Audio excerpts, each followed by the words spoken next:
Good morning, welcome to 7 AM bulletin. నేను Anil. Details చూద్దాం. నేడు ఏపీ అసెంబ్లీ అయితే అంతకుముందే ఉదయం 9 గంటలకు చంద్రబాబు అధ్యక్షతన కేబినెట్ సమావేశం కానుంది. బడ్జెట్కు ఆమోదం తెలుపనుంది. తర్వాత ఉదయం 10 గంటలకు శాసనసభలో బడ్జెట్ ప్రవేశపెట్టనున్నారు ఆర్థిక శాఖ మంత్రి పయ్యావుల కేశవ్. అలాగే మండలిలో బడ్జెట్ను ప్రవేశపెట్టనున్నారు మంత్రి కొల్లు రవీంద్ర. ఇక వ్యవసాయ బడ్జెట్ ప్రవేశపెట్టనున్నారు మంత్రి అచ్చెన్నాయుడు. అసెంబ్లీ బడ్జెట్ సమావేశాల నేపథ్యంలో అధికారులు అన్ని ఏర్పాట్లు పూర్తి చేశారు. అసెంబ్లీ పరిసరాల్లో కట్టుదిట్టమైన భద్రత ఏర్పాట్లు పూర్తి చేశారు.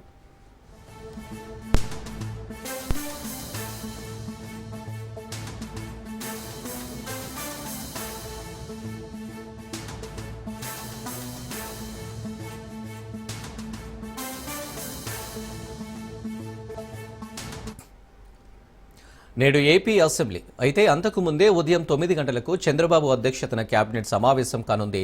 బడ్జెట్కు ఆమోదం తెలుపనుంది.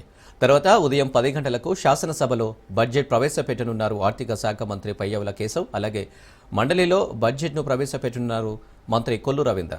ఇక వ్యవసాయ బడ్జెట్ ప్రవేశపెట్టనున్నారు మంత్రి అచ్చెన్నాయుడు. అసెంబ్లీ బడ్జెట్ సమావేశాల నేపథ్యంలో అధికారులు అన్ని ఏర్పాట్లు పూర్తి చేశారు.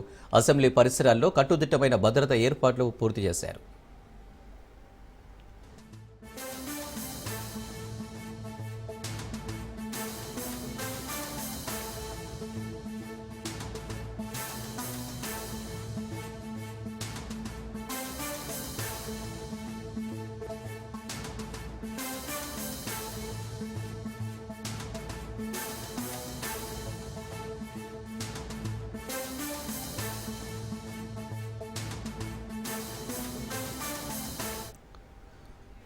ఇక 2025-26 ఆర్థిక సంవత్సరానికి 3.20 లక్షల కోట్లతో బడ్జెట్ ప్రవేశపెట్టే అవకాశం ఉంది. అలాగే శాసన మండలిలో మంత్రి కొల్లు రవీంద్ర బడ్జెట్ ప్రవేశపెట్టనున్నారు. ఆర్థిక బడ్జెట్ అనంతరం ప్రత్యేకంగా వ్యవసాయ బడ్జెట్ను మంత్రి అచ్చెన్నాయుడు శాసనసభ ముందు ఉంచనున్నారు.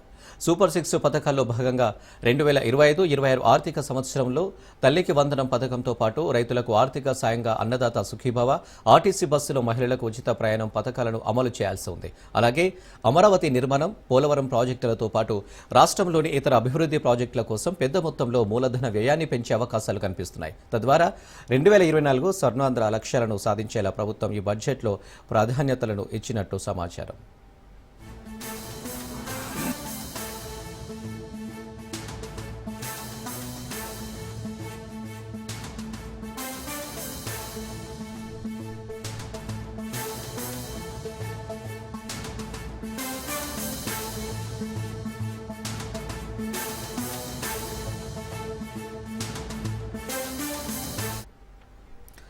ప్రభుత్వ విద్యా సంస్థలకు ఉచితంగా విద్యుత్తును ఇచ్చే అంశంతో పాటు స్థానిక ప్రభుత్వాలను బలోపేతం చేసేలా సిఎఫ్ఎంఎస్ ఖాతాల నుంచి స్థానిక సంస్థల పీడీ ఖాతాలను డీలింగ్ చేసే అంశంపై కూడా బడ్జెట్లో ప్రకటన చేసే అవకాశం కనిపిస్తుంది. అలాగే ఉపాధి అవకాశాలను పెంచేలా వివిధ ప్రాజెక్టులు చేపట్టేందుకు వీలుగా వయబిలిటీ గ్యాప్ ఫీడింగ్ను కూడా ప్రకటించే అవకాశం ఉన్నట్టు తెలుస్తోంది.